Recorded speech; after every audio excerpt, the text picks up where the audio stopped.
Казалось, что в этом мире нет человека, который не любит себя больше, чем я. Потому что с детства вообще нас учили не любить себя, уважать, любить всех вокруг, все сделать для всех, но не для себя, потому что это будет эгоизм.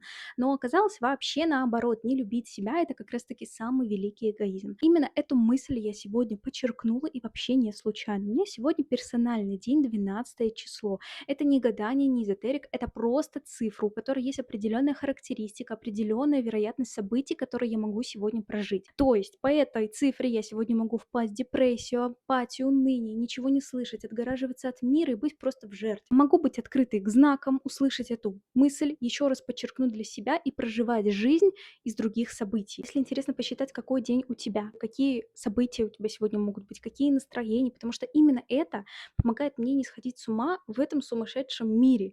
Я уже слежу за этим примерно полгода, собрала примерно свою статистику, свои лайфхаки. Если интересно все это узнать и попробовать на себе, то напиши в комментариях день.